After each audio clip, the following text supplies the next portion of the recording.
कहते हैं वक्त जख्म भर देता है, लेकिन क्या हो जब वक्त एक ही जख्म को दो बार दे। पहली बार लहू से और दूसरी बार मलबे से। उत्तरकाशी की धराली आपदा ने सिर्फ घर और दुकानें नहीं बहाई है, उसने उन सपनों को भी बहा दिया है जो सालों की मेहनत, संघर्ष और उम्मीदों से बने थे।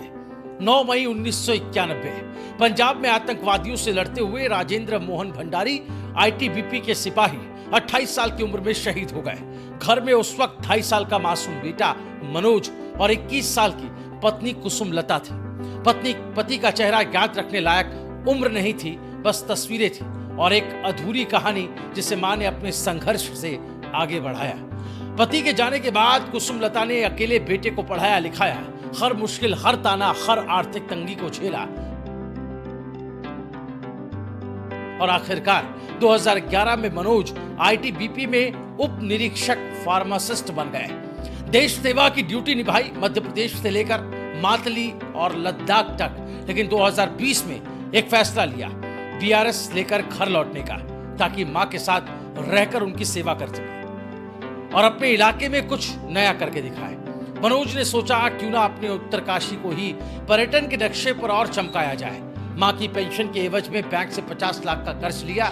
धराली में कल्प केदार मंदिर के नीचे सेब के बागानों के बीच 14 कमरों का खूबसूरत रिजॉर्ट बनाया। सपना सिर्फ पैसा कमाने का नहीं था, सपना था स्थानीय युवाओं को रोजगार देने का भी और पर्यटकों को उत्तरकाशी की असली खूबसूरती दिखाने का भी। लेकिन 5 अगस्त की सुबह खीर गंगा ने रौद्र रूप दिखाया। कुछ ही मिनटों में रिजॉर्ट मलबे में तब्दील हो गया। उस दिन रिजॉर्ट में सिर्फ 3 लोग थे। वो किसी तरह जान बचा पाए, लेकिन मनोज का सपना, जिसे उन्होंने खून पसीने से सींचा था, धूल, पत्थर और पानी के बीच दब गया। मनोज कहते हैं, मैंने पिता का चेहरा कभी ठीक से नहीं देखा, बस तस्वीरों में पहचाना है। अब धराली के इस आपदा के बाद मेरी हालत फिर वैसी हो गई है जैसे 1991 में पिता के शहीद होने के बाद थी। ये कहानी सिर्फ एक मनोज भंडारी की नहीं है, ये उस उत्तराखंड की है जहां जवान सरहद पर शहीद होते हैं और उनके बच्चे सपनों से नई दुनिया बनाते हैं, लेकिन एक प्रलय सब कुछ फिर से छीन लेती है। अब मनोज की उम्मीदें सिर्फ सरकार से, क्योंकि पुनर्वास सिर्फ ईंट पत्थरों का नहीं, सपनों का होना चाहिए। सोचिए, जब एक शहीद का बेटा 50 लाख का कर्ज लेकर अपने गांव के लिए कुछ करने की ठानता है और एक लापरवाह विकास नीति, एक अनियंत्रित नदी पल भर में सब बहा देती, तो जिम्मेदार कौन है? क्या मुआवजा उस सपने को लौटा सकता है?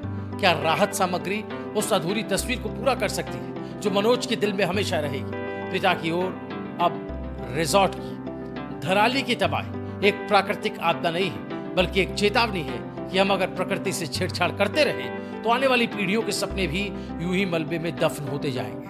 मनोज भंडारी की कहानी संघर्ष से शुरू हुई, सपनों तक पहुंची और अब फिर से वहीं लौट आई, जहां सिर्फ यादें और मलबा बाकी है। लेकिन उम्मीद है कि इस बार कोई आगे आए और इन सपनों को फिर से जिंदा कर दे। इस वीडियो को ज्यादा से ज्यादा शेयर करें। रायशुमारी से जुड़ी तमाम बड़ी और अहम खबरों के लिए आप हमारे चैनल को अभी सब्सक्राइब करें।